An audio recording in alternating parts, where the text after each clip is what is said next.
ఇప్పుడు మనం సాలూరు మండలం తోనం ఏరియా ఆనుకొని మధ్యవలస గ్రామంలో ఉన్నాము. ఒక భూ వివాదంలో ఒక చిన్న గట్టు సమస్య కారణంగా మన ఎస్టీ జాతాకు చెందినటువంటి ఇరు భార్య భర్తలకి 5:30-6 గంటల సమయంలో చౌదరీసు కమ్మ వాళ్ళందరూ వచ్చి ఇక్కడికి వచ్చి ఇంటికి వచ్చి కొట్టారు. దారుణంగా కొట్టారు. ఇవన్నీ గాయాలు అయిపోయాయి. ఒక్కసారి మీకు చూపిస్తాను. ఇంటికి వచ్చి కొట్టి చెల్లు కొట్టి ఇదిగో ఇరిస్తారు. ఆల్రెడీ మీ పట్టాలు ఎక్కడ తీయండి అని చెప్పేసి పిల్ల బచ్చగల పేగలోకి చంపేస్తున్న కొడకలని బెదిరించారు. ఇంటికి వచ్చి రోడ్డు నుంచి ఈడ్చుకుంటూ వెళ్ళిపోయారు ఆ చౌదరీసు. ఒక్కసారి దెబ్బలు ఎలా తగిలాయో ఒక్కసారి మీకు చూపిస్తాను. ఇంత దౌర్జన్యమా ఒక పక్క షెడ్యూల్ ఏరియాలో తోనంలో ఒక గిరిజనుడు ఇంటికి వచ్చి ఇలా కొట్టడమా? ఎంతవరకు సమంజసం? ఇది ఒకసారి ఆలోచించండి. ఈ చెవిలోని మొత్తం లాక్కెళ్ళిపోయారు. ఈ మెడ దగ్గర చైను లాక్కెళ్ళి ఒకసారి చూడండి.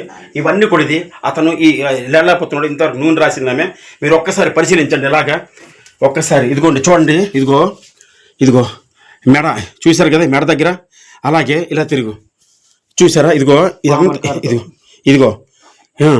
పామాయిల్ కర్రతో మొత్తం కొట్టారు. అలాగే ఇదిగో ఈ తల మీద ఇక్కడ ముళ్ళు దిగిపోయింది. పామాయిల్ ముళ్ళు ఉంది ఇక్కడ. ఇదిగో పామాయిల్ ముళ్ళు ఉంది. ఇది రేపు చూపిస్తాం. ఒకసారి చూడమ్మా. ఒక్కసారి ఎలా జరిగింది అనేది ఆ భయాలందరూ గురైన ఆ చెల్లికి అడుగుతాం. ఒకసారి చెప్పమ్మా వివరంగా ఏం జరిగిందని. ముగ్గురు ఆడవాళ్ళు వచ్చి నా చెవిటి లూపిస్తారు. భూమి పట్టాలు తీయని బీరు లూపిస్తారు. మంచం లాగేశారు. నా పిల్లలకు పేక నొక్కేతమని చెప్పారు. చెప్పు. నా భర్తకి రోడ్డు వరకు ఈడ్చుకుని వెళ్ళి కొట్టేసారు. చంపేసిన నీకు ఎవడు దిక్కు దివం లేదు, ఏది ఫియాతో చేసుకొని కూడా ధైర్యంగా ఛాలెంజ్ చేశారండి. ఆ భయంతో మేము ఇంట్లో భయంకి తలుపులు వేసుకుని ఉన్నాం సార్. అలా జరిగిందండి. ఆ రకంగా మాకు చేసి హత్యాయుత ప్రయత్నం చేయండి. చూసారు కదా ఇంత దారుణమా? రాత్రిపూట ఒక గిరిజన కుటుంబాన్ని మొత్తం చంపేసి పట్టాలు తీసుకెళ్లిపోతే ఒక ఆలోచనతో వచ్చారు. భూమి కూడా కూడా అన్నారండి. ఒక్కసారి ఆలోచించి ఇంటికి వచ్చి మరి కొట్టారంటే ఒకసారి ఆలోచించండి.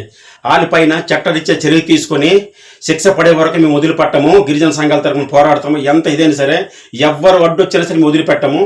ఇప్పుడు ఈ రోజున ఒక ఇల్లుంది, ఇక్కడ ఒక ఇల్లుంది. సాయంత్రం వచ్చి కొట్టేసి వెళ్ళారు.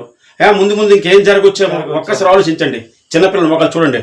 కనీసం పిల్లల మొక్కలు చూడకుండా కూడా వాళ్ళు భయాలు ఉందనుకున్నారు. వాళ్ళు భయంతో ఒకసారి చూడండి. తిండి తిప్పులు లేకుండా ఏం జరిగింది అని ఒకసారి చెప్పురా. ఏం జరిగింది చెప్పురా సార్ మీ నాన్నకి. మా అమ్మ నాన్న బలగా వాళ్ళేం వచ్చి కర్రలు వచ్చి మా అమ్మ తల మీద ఎక్కడ పడితే అక్కడ కొట్టేశారండి. మా నాన్న ఈడ్చుకెళ్ళి ఎవరితో అలా కొట్టేశారండి. మా నాన్న జంతుగా నీరు పోతుందని వెళ్ళి పిల్ల బచ్చారా పక్క పోతారని కొట్టేశారండి. చంపడానికి చూసారండి. చాలా భయం వేసింది. మా చెల్లెలు మేము ఒంటరిగా ఉన్నామండి. మా అమ్మ నాన్న అడ్డ రోడ్డు మీద నుంచి ఎలా పడితే అలా కొడతాంటండి. మేము మా చెల్లెలతో నేను అలాగే ఏడ్చాము, దారుణంగా ఏడ్చాము.